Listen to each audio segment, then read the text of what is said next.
Yeah, that's been never done to death. With it being almost 31 years since EarthBound, also known as Mother 2 in Japan, was released, I thought it was perfect time for me to talk about this game as much as I possibly can. On the 27th of August 1994, EarthBound released for the SNES, or Super Famicom in Japan. Directed by Shigesato Itoi, EarthBound is a sequel to Mother 1 or EarthBound Beginnings, and after its long 5-year development period, became an instant cult classic. Combining its perfect soundtrack, simplistic gameplay that can be mastered, and humorous writing, EarthBound manages to encapsulate the player within the 40 hours it has. You learn to care for the core cast of characters, with Ness feeling like his own character instead of the typical RPG stand-in. Paula's character building with the children that she attends and her family in the Polestar preschool. Jeff's unconventional family life and close friend Tony, and Pooh's adaptation to life abroad and living as royalty desired by all. All of them needing to abandon their lives to save the world from Gygus. The connection you build with these characters and the friends they make on the way is undeniable, even making you feel bad Ness's horrible neighbor Pokey who treats you horribly all game when he gets injured in a serious helicopter crash. Before we get into the story and why I love this game so much, I would be remiss to not talk about the perfectly crafted gameplay. But before I talk about that, if you could subscribe and like the video, it would be greatly appreciated. It goes a long way.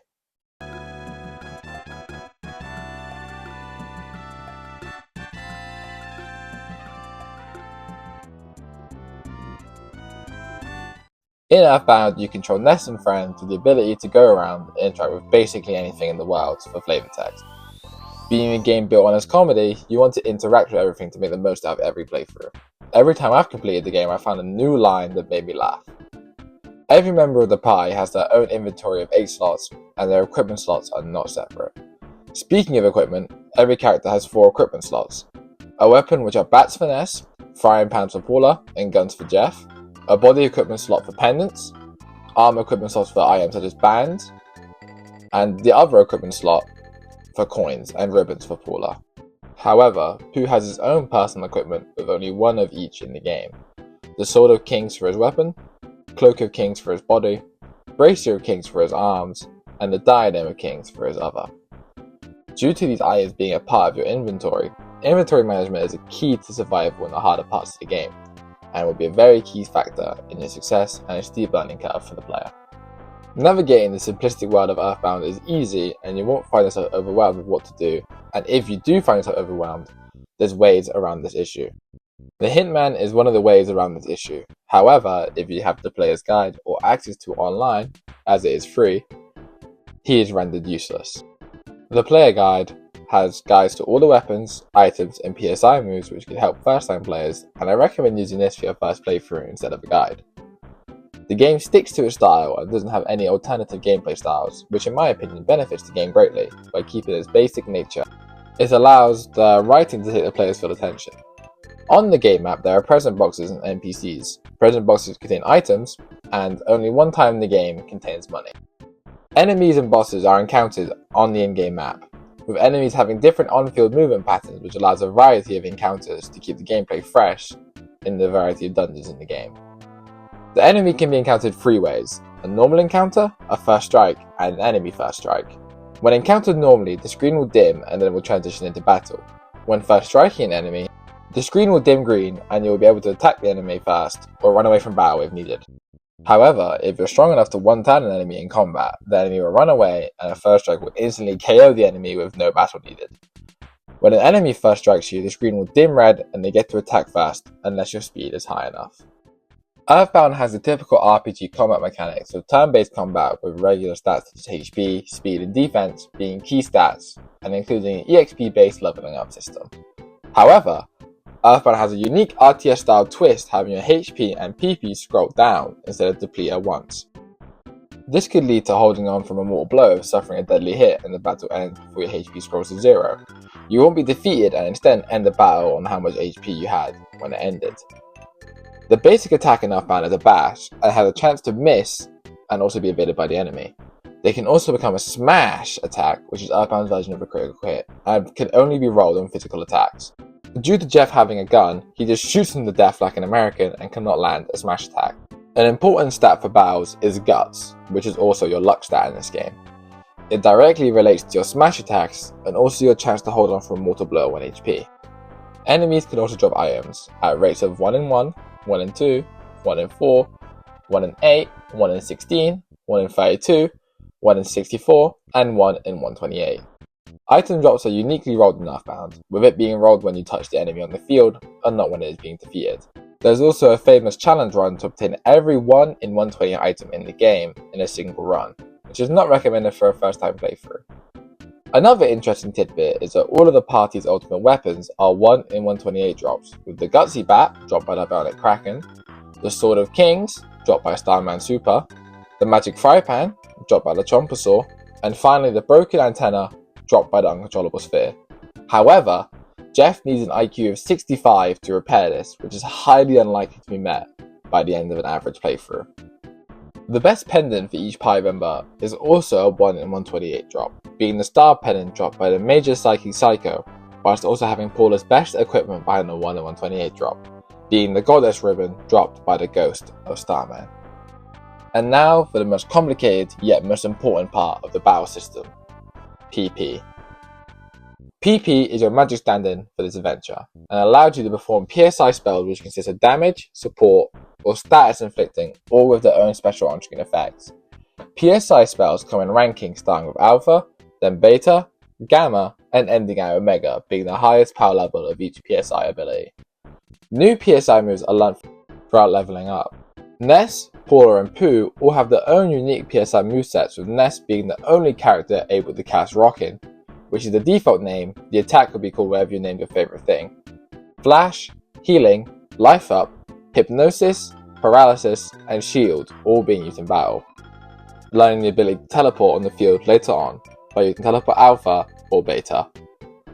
Paula has the ability to use Fire, Freeze, Thunder, PSI Shield, which is different than normal Shield, Magnet, Offense Up, and Defense Up.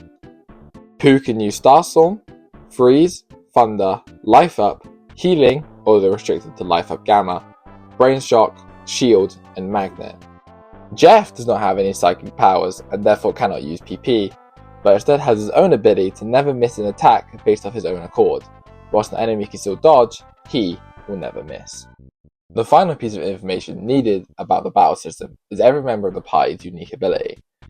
Ness does not have one, however you can activate Auto Fight, which just battles for you. Paula has the ability to Pray, which activates a random effect out of a pool of options, which could be anything from making everyone in the fight cry, or fully reviving everyone who died in battle, including the enemies. Jeff has the ability to spy on opponents, similar to Check in Undertale. It tells you information about the enemy, if they're susceptible to any status elements, and if they're carrying an item. Whilst Jeff has an empty inventory space, he will steal the item. Although an out-of-battle ability, it is a key element to Jeff, and that is his repair ability. If there's a broken item in your inventory and you rest at an inn, Jeff will have a chance to repair the broken item if his IQ is high enough. Although an ability I don't use often, I find some items worthy of repeating stays to get repaired instantly. Pooh has the ability to mirror an enemy. This only works on specific enemies, and it has a chance to transform into the enemy mirrored, and then it becomes AI controlled and automatically performs actions that the enemy he mirrored can, although this is only useful in a handful of situations. That's enough about the gameplay. It is time to talk about the masterful story of EarthBound. EarthBound's starting screen has you naming the characters, Ness's dog, your favorite food, and your favorite thing. You then get to choose your text speed, text box style, which is all complemented by a funky beat and a checkered background. Once finished with this, you can finally start your adventure. The game starts at night, with a suspicious meteor crashing and Ness going to investigate. Once returning home, he goes back to bed, later being awoken by his neighbour, Pokey, knocking on his door to go investigate the landing. When you reach the top, you meet the time-travelling hero Buzz Buzz, and on the way back you encounter your first enemy, Senpai Geigus, the Starman Jr. After this encounter, you go back to Pokey's house, and on your way out, Pokey's mother, Lardner Minch, kills Buzz Buzz, leading to him telling Ness about Geigus, the prophecy, and giving him the Soundstone to access his sanctuary locations. After you exit the door of Pokey's house, the sun will shine down, and you're ready to start your adventure. There are many things to do now. First, you should go up the mountain where the meteor crashed and talk to Liar Exaggerate. Sorry, I just can't say that name with a straight face, as he has something to show you that will become important later. Afterwards, you can head down to Onett, it's whatever you choose, really. First, you should head to the library and get the town map of the receptionist. Then go up to the left of the library, go into the clubhouse, and get a baseball cap. Once making your way back into town, you will realize the gang, the Sharks, have taken over, in which their leader Frank is hiding in the arcade. Once you are leveled up enough, and when you feel like you've explored all of Onett, you can go and fight Frank in the back. Frank is a difficult fight, with an amazing remix of Johnny Be Good, and is one of the only fights that have a second phase. In this second phase, he reveals Frankie Stein Mark II, which was hiding behind a tree, and once defeated, he will give you the key to the shack, letting you reach your first sanctuary location. Back where the baseball cap was attained is the shack that leads to Giant Step, the first of 8 Your Sanctuary locations. This also marks the first dungeon of the game, and at the end of said dungeon has the first sanctuary boss, the Titanic Ant. After destroying this boss, you will reach the first sanctuary location, Giant Step. Once leaving the area, you will be stopped by the police without any means, kind of like real life, and then taken to the station before reading your rights. Once reaching the police station, you get the chance to beat the shit out of 5 cops, which you do effortlessly, and then get the chance to go to Tucson. When reaching Tucson, the color palette and music will both shift for the better in my opinion. Once arriving, there's a lot to do, but for story progression, you should give food to Apple Kid and then talk to people in the Polestar preschool to get hints on Paula's whereabouts, and head to the park and encounter Everdred. By this point, you're probably wondering why a grown man has stabbed Ness, 5 police officers jumped him, and also now another one has jumped off a roof to beat the brakes out of a 12-year-old. And to be honest, I'm wondering the same. Neither are under Geiger's influences that have the blue faces, so they're just doing it for the love of the game. Anyway, after being this middle-aged man, he informs you that Paula is at Happy Happy Village on the other side of Peaceful Rest Valley. Once reaching Peaceful Rest Valley from the right side of Tucson, you reach your most brutal adversary yet. A metal pencil coming out of the ground. Yeah, a metal pencil is the immovable object. But luckily, Apple Kid will give you the unstoppable force with the pencil eraser. Once eradicating the pencil statue in all its might, you are able to venture forth in the Peaceful Rest Valley. And despite its name, it's a harsh area, one of the hardest in the game. Once you make it to Happy Happy Village, you realize it's been taken over by a dark religion, of people in big coloured sheets, pointed hoods, and an alliterated name. This isn't hidden at all in the Japanese battle sprite compared to localized sprites, so yeah, the Happy Happiest are probably not good people. The best thing to do when you get into the Confederate village of Eagle Land is go up to the cave north and find and obtain the Franklin badge off of Paula. Yeah, the iron from Smash Bros. Then go to the headquarters of the Happy Happiest and then fight the leader, Carpainter. Once defeating Mr. Carpainter, you delete his rendition of Birth of a Nation, unblue the town, and unblue the blue cow. After this is done, you will get the key to the shack to free Paula and gain your DPS, damage dealer of the party. Once doing this, I always go to the second sanctuary, the Lilliput Steps, guarded by the mighty Mondo Mole. Keeping Paula alive is key as she needs the XP off this mutated mole. Once gaining the power of the second sanctuary, which is also feat related, you can go back to the Polestar preschool and show the family and kids that Paula is back. Once done interacting with NPCs, go back to Everdred and claim your prize, then to the Chaos Theatre and buy a ticket to the show. Enjoy some smooth jazz and go to the owner and show them the water bills Everdred gave you to set the runaway 5 free and hitch a ride to Freed. Once arriving in Freed, you will notice how gloomy the town is, and the best thing to do after interacting with all the NPCs is to go into the graveyard and interact with the 2 zombies at the very top, standing alone. And then once you go back to the town, there will be a woman in a swimsuit waiting for you.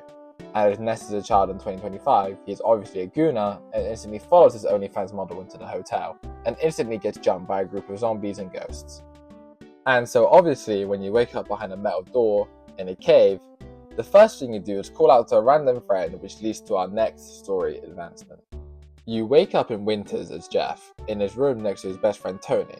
You explore the boarding school and eventually find a way out using the broken key machine, which is one of the only items in EarthBound to have an image, which is actually hilarious. Once out, Tony gives you a lift up over the fence to explore the rest of Winters. You need to get the bubblegum off of the lady in the shop and then take Bubble Monkey to progress. Once you make it down to the Tessie Watches, there's a tent you can stay in, and once doing this it turns to daytime, and then you can walk into the spot with no snow, and Tessie will appear and take you to the southern part of Winters. Now you've made it to the southern part of Winters, you'll be greeted by another pencil statue and a dungeon, Brick Road. This dungeon is quite frankly pathetic, apart from my beloved. But once you make it through to the other side, there's more dangerous enemies, and you also discover another Your Sanctuary location, unable to be interacted with as they are Ness's, not Jeff's. Once you leave the cave, you make it past Stonehenge and talk to Dr. Andernuts. Dr. Andernuts is Jeff's father, and since it is implied that Jeff may be gay, and Winters is a stand-in for Scotland, it only makes sense that his father neglects him. Once talking to Andernuts, you're able to access the Skyrunner to meet back with your friends from Freed. After making a very cool entrance and definitely not ruining your machine, you reunite with Ness and Paula, and if you're like me on my first playthrough, you get stuck like an idiot for a few minutes, not knowing you have to use the broken key machine on the door. Once ready, you can go to the south of Freed and encounter the boogie tent. If you're a pussy like me, you can use the big bottle rocket to mostly skip this whole fight and move on with the story, gaining the jar of fly honey. I just want to stop for a second and say if you want to mitigate most bosses for the next while, just use the big bottle rockets on them. Soon in the story you'll be able to obtain an even more powerful version, so don't feel like you need to use them sparingly. Once obtaining the fly honey, you can just walk around for a bit and then get a call of Apple Kid for his latest invention, zombie paper, and once obtaining the item of the Mark Pizza guy, place it in the main tent in the middle and then go rest in the hotel. You deserve it. If you return to where the two zombies were before, you can go into the tunnel they were guarding, and you enter a mini dungeon. You'll go through a few similar rooms with good items if you decide to go grave robbing, and then you encounter a pile of puke. At least it's small. Once eviscerating the mini bath, you encounter the second half of this mini dungeon, Grapefruit Falls, and once navigating through, you find my beloved species, the Mr. Saturns in their own Saturn Valley. After seeing my beloved for a second time, you can enter the cave on the left, and talking to a Mr. Saturn, you'll be informed about the secret passcode to get behind the waterfall. And so you do so and get into the Fly Honey factory. Once you arrive at the end, you find an even bigger pile of puke that makes up Master Belch, who you use the Fly Honey on to easily win the fight, which leads to him telling you about the Money statue being transferred to Forsyth. Once leaving the Fly Honey factory, you're able to access the third Your Sanctuary location with the boss of the dungeon. After overcoming the pile of puke, the bigger pile of puke, you now have to fight EarthBound's depiction of the great mighty Pooh from Conquered Bad Fur Day, the True and Edge Sprout. Now you can return to Freed and it'll be bright and safe to drive with the Forsyth. However, due to bad traffic, you're stuck in the desert. Navigate your way out and make sure to feed the guy in the shack for a quest later. Once in Forsyth, go see the Runaway 5 in the top of the theatre and learn about their debt. Once doing this, return to the man in the shack who you just fed, and somehow in the span of 20 minutes, he excavated a whole fucking dungeon, all with the power of whatever you fed him. These mines are home to 5 moles of equal strength. Apart from their honestly terrifying sprite, looking like zombie moles, they're nothing to write home about. Once leaving the mines, you'll be given a diamond to give the Topola Theatre owner and free the Runaway 5 of their debt. The department store will now be open, so it's a perfect time to do some shopping with nothing bad happening at all. Especially not Paula, so you should definitely buy her items and equipment, as she'll be here forever and won't ever— yeah, she gets kidnapped by an alien. Right as you're about to leave. Now that your main damage dealer, you have to go fight the department store spook, who is the manager of this department store. Good for him, climbing the corporate ladder. After this awful event, you should go for a relaxing coffee at Jackie's Cafe. And surely now nothing bad will happen, and thinking about it, we haven't seen our good friend Everdred in a while. I hope he's doing okay. After speaking to everyone in the cafe, you leave and oh man, it seems Everdred has fallen over. I should go talk to him, but this snot-nosed brat will refuse to move as I give him an item. After giving him an item, you get to speak to Everdred, in which he tells you where the Money statue is hidden, being the storage room of Jackie's Cafe. I'm sure when he walks off screen, nothing bad happens to him. Nothing bad. Now you can go into the storage room at Jackie's Cafe, and now I'm entirely confident nothing weird will happen again in this small stretch of story. No, you didn't trip on LSD. You're just in Moonside. A dark alternative of Foreside, where no means yes and yes means no. The goal here is to keep asking these Chad Jock NPCs until you're able to speak to a man in a suit. Once you ask, you say no to get teleported and you'll be transported to our room. Speak to both NPCs in there, and when you leave, the next room you will be in will have an invisible man. This invisible man will help you speak to the sailor outside the Monotoli building, which will then make you go face to face with the Money statue. After you destroy the statue, you're able to walk around Foreside and you get informed of the new invention that's able to dispense trout flavoured yogurt, which is needed to find Paula. I can't stress enough how important it is to have the pencil eraser in your inventory. Go to the monkey caves, have a definitely easy and not annoying time at all, with very nice music. Learn to teleport and go conquer Monotoli and get Paula back. When you get to the top floor, you have to fight a sentry robot who somehow eats bologna. This game just gets weirder. Get Paula back and go take the helicopter to the Summers, the next location needed. But when you get there, you find that Porky has taken it, so now you have to find your own way to Summers. After you leave the Monotoli building, you'll be able to ride the Runway 5 bus to Freed. Go grab the Skyrunner, which has had the best paint job you've ever seen. Go back to Winters, claim the 4th Your Sanctuary location off of Shrewd, who is a pathetic shrub of a boss. Go back to Andernuts, use the Skyrunner to get to Summers. Find the Rastafarian ready to give you the number to the Stoic Club, and call and make a reservation. Jeff's friend Tony will call and ask for your name, the player's name. Put in your own name, or if you take big breaks, I'd recommend putting something funny, because it will lead to something really funny later. Talk to the sailor outside and find out about his wife's cake. Go to the Stoic Club and speak to his wife. Tell her you'll eat her cake and then meet her outside and put your face all in her cake and eat it. According to the reaction in Ness, it's clearly laced as you begin to hallucinate. Pooh sits on his throne, set on a mission to complete his training. Once you feel ready to go to the place of nothingness, and instead of describing it, I can only show you what happens.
After that, go speak to your master and then get transported to the rest of the team. You better feel complete because the party is now complete. Go to the museum and go to the top and speak to the Scarabian man. Read the hieroglyphs in the room and when leaving answer the phone and learn you need to go to the museum in Foreside and talk to the guy in front of the door on the left. Then go to the top of the theatre and after the honestly beautiful show with nothing would happen to Venus, go backstage and get a kiss and a signed banana peel. The two best things any woman could give you. Return to the museum and give them a banana peel, but not the kiss. Then go down the manhole and at the end of the sewers you will encounter the Plague Rat of Doom. But before that, you need to find the broken bazooka, as it's the best item Jeff could ever get. Once defeating the deadly plague-ridden rat, as if you're on the NYC subway fighting for food, climb up the manhole and obtain your 5th Your Sanctuary location and the key to your 6th. After this, I personally go to Dalam, use the carrot key on the 3 rabbit statues, and conquer your 6th Your Sanctuary location, and afterwards you will find one of Pooh's equipment pieces. Now you're safe to head to Scaraba. Go back to the port of Summers, get a ride off the sailor, and on the way you will encounter a Kraken. Not the Kraken, but a sea monster simply called Kraken. Once arriving in Scaraba, make your way to the Sphinx. Enter the code and enter the Sphinx. Once inside, find the Hawkeye and leave. After leaving the Sphinx, Pooh will be stolen by a guy in a cloud to teach him the way of the Starstorm. As fast as he came, he went. Talk to the guy outside the pyramid to get the Dungeon Man key. The salesman in this area is the one who sells multi-bottle rockets. If you want to make every boss fight easy, including the final boss, load Jeff up with these. Out in the desert you will find Dungeon Man. Go inside him, discover he is breaking the Geneva Convention, and then go throughout the rest of the dungeon. Find my beloved for one last time, and go south. Once Dungeon Man gets stuck, talk to the NPC who tells you that you need a submarine. Take another boring trip through Dungeon Man and collect the yellow submarine and leave for a second time. Once you arrive in deep darkness, you will find it completely blacked out, until you use the Hawkeye and brighten the area. Navigate this very grueling dungeon, and at the end you find Master Belch, being renamed Master Bath. He only gets better. Once doing enough damage to him, Pooh will arrive back and launch Starstorm Alpha and eradicate this stinky pile of puke from resistance. And as fast as he came and went, he came again. You will arrive at Tender Village, in which you will find a useless item for Jeff, as by now the broken bazooka should be repairable, and that's Jeff's best attacking item. Make sure to shuffle your inventory so it's in the first item slot for quicker use in battle. Talking to the Chief Tender will reveal there's a book of overcoming shyness, and once leaving you will get a call off Apple Kid. And I'm sure nothing bad will happen to him during this phone call, and yeah, he gets kidnapped. We all knew this was coming. You need to teleport back to Winters and go back to the Tessie spot and get carried back over by Tessie and Bubble Monkey. Once back in the Andonuts' lab, go inside the lab and get the eraser off the mouse at the door. Head into Stonehenge and erase the eraser using the eraser that erases erasers. Once in Stonehenge, you want to grind Starman Supers for the Sword of Kings. It is vital to grind for the Sword of Kings now, as you will not be able to once completing this dungeon. At the end of the dungeon, go and fight the Starman Deluxe, and take control back over Winters. Speak to Apple Kid, and learn the whereabouts of the Book of Overcoming Shyness, and then travel to a net and get it from the library there. It's nice being back in a net. I hope nothing bad happens next time we come here. Bring it back to the Tender Chief, and help the Tender Tribe overcome shyness as the book entailed. Once no longer shy, speak to the Strong Tender near the boulder and go down the hall to Lamine Hall, the 7th Your Sanctuary location. Make your way through this dungeon and defeat the Electro Spectre to claim your 7th Sanctuary location. This scene is honestly one of the best in the game. Throughout this whole game, Ness has been a silent protagonist, but now we get a glimpse into his mind. The uncertainty of the main character's ability to take over and defeat Gygus, as well as the shell of one of the most beautiful moments in the community leading to a proposal. Anyway, back to the story. You find yourself in the Lost Underworld, and after a bit of exploring, you find the cage being let in because you're a Tender Crowd. Once talking to the stone inside, he will reveal that a cave has been opened, allowing Ness to access his last Your Sanctuary location. Entering the Fire Spring, being the last Your Sanctuary location, you fight the Carbon Dog, turning into the Diamond Dog in its second phase. Once conquering the last Guardian of the 8th Sanctuary and finally claiming the ferocious power of the last spot, Ness will have a dream, reminiscent on his parents giving him his red cap and his favourite food, with this leading into Ness's own mind, Magican. Inside of Ness's own mind, you need to reach the Sea of Eden. You can achieve this by navigating his mind and finding this curled metal horn-like object in the middle. Once entering the Sea of Eden, you will face 3 Krakens, and after that, you will reach the center of his mind, Ness's nightmare, taking form of the evil Mani Mani statue. The character development you find in Magican is wonderful for Ness's character. It makes the ending so much more impactful. Once defeating the evil in his own mind, Ness powers up as much as he can. The Magican in his mind collapses and he returns to consciousness, ready to destroy Gygus. Once awakening in the Fire Spring, you learn you need to travel to Saturn Valley, and once there you discover the need for a piece of the meteor that crashed at the beginning of the game. Travelling to Unet shows that Gygus' power has taken control of Unet, as it is now shrouded in darkness and powerful aliens roam the land. Once fighting battle after battle, claiming the meteorite piece, you return back to Dr. Andonuts in Saturn Valley. Once you're entirely sure of your decision, you will be transported to the Cave of the Past. Once saving the Mr. Saturn, you find out you cannot go fight Gygus in your body as it is. Your consciousness must be transferred into a robot, as the Phaser Sorter would destroy any human life inside. With no guarantee of survival or having life back the way it was before, the 4 brave heroes step forward and go back in time to destroy Gygus. Once traversing through the cave of the past, you reach the final stretch, a filthy room that looks like rusty metal piping or filthy intestines.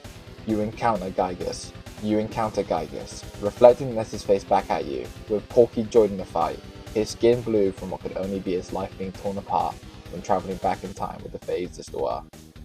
You have finally reached the climax of your story, the fight with Gygus and Porky. You destroy Porky to the point where he releases Gygus from captivity, all being backed by the most badass final boss track I've ever heard. But after you reach what seems like a stalemate, your attacks not doing any damage, you can only do one thing to survive. Pray. Every time you pray, another person you met along the way answers you, strengthening your defense against Gygus, only for no one else to appear, her praise to be absorbed in the darkness, until you hear them. You, the player, hears them, with whatever name you inputted. On my first playthrough, this scene truly broke me. Throughout this whole journey, you powered through anything the main ensemble went through. Every boss fight you lost, every item you consumed, every PSI move you learned. To cap this game off by being the force that defeats Gygus, it just makes it perfect.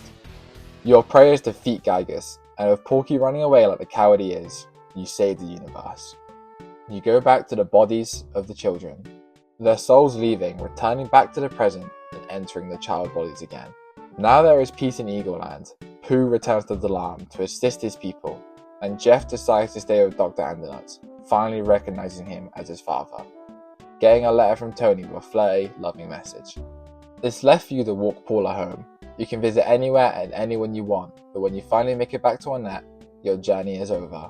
You're back to being Ness, the chubby shy kid who loves his mother and his dog. And that's the story of EarthBound.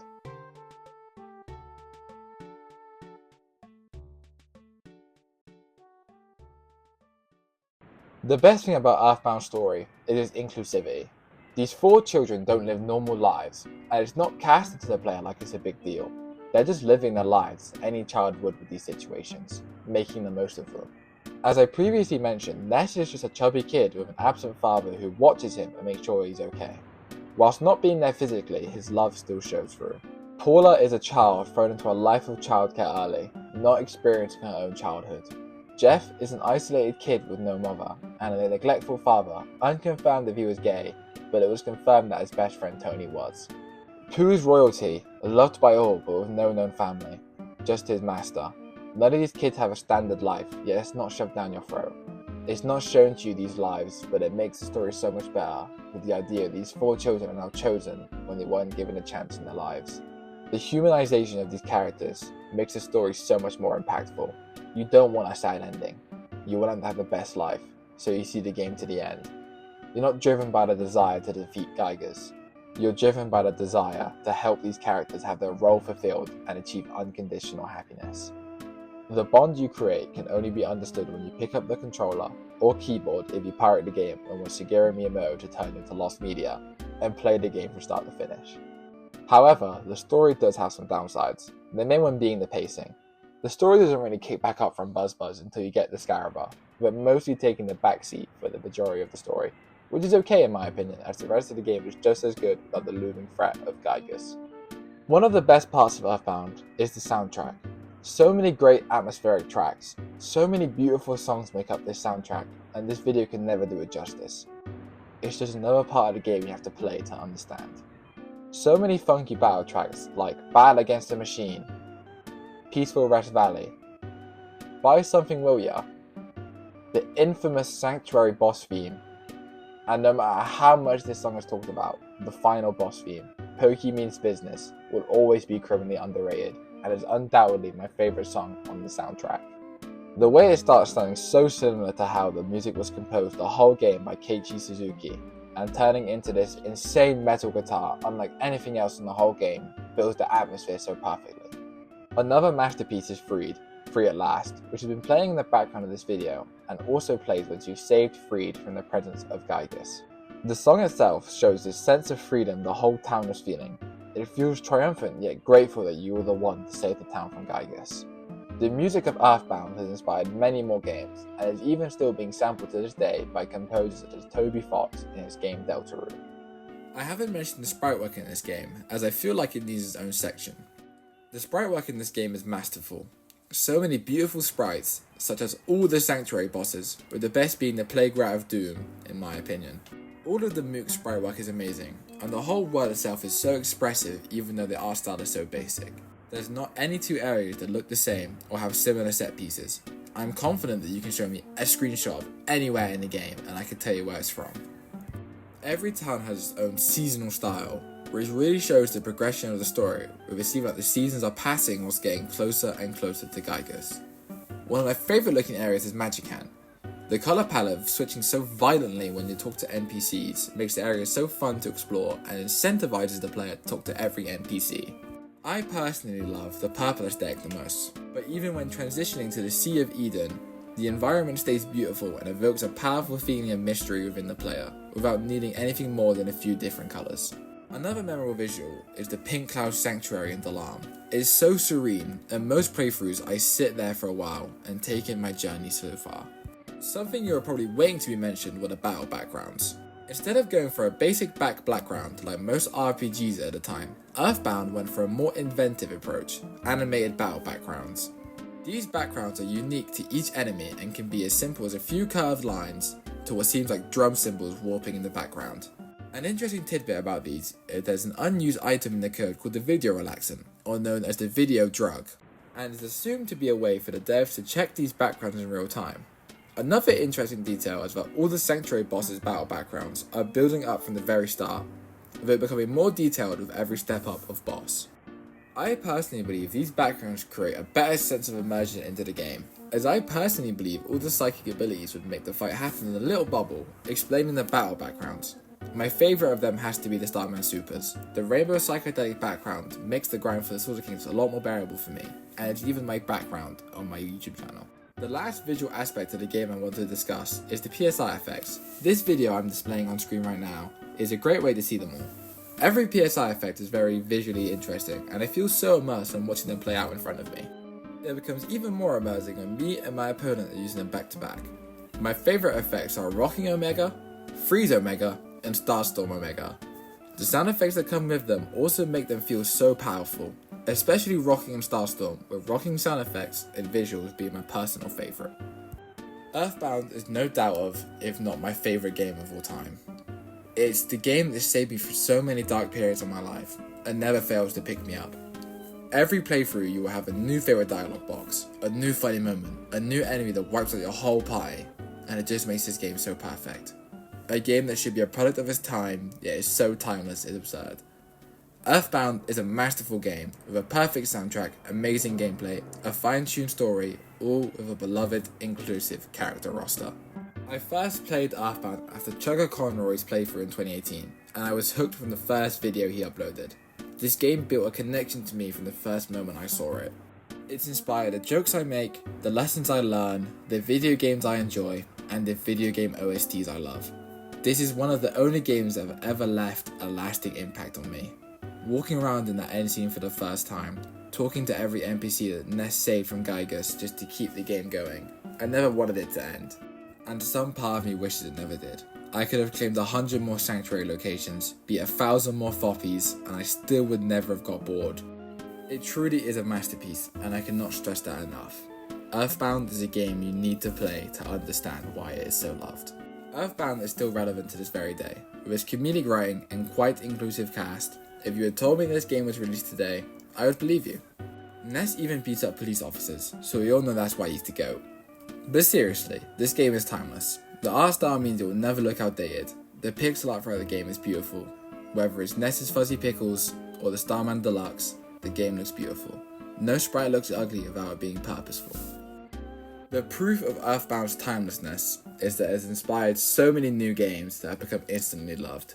Games like Undertale and Deltarune by Toby Fox are heavily influenced by EarthBound, with Toby Fox starting his game development career with EarthBound hacks, with his most famous one being the EarthBound Halloween hack with some distasteful dialogue from Dr. Handanuts. Other games such as Amori and even the South Park RPGs are influenced by EarthBound. It's undeniable that EarthBound has left an undying impression on the world.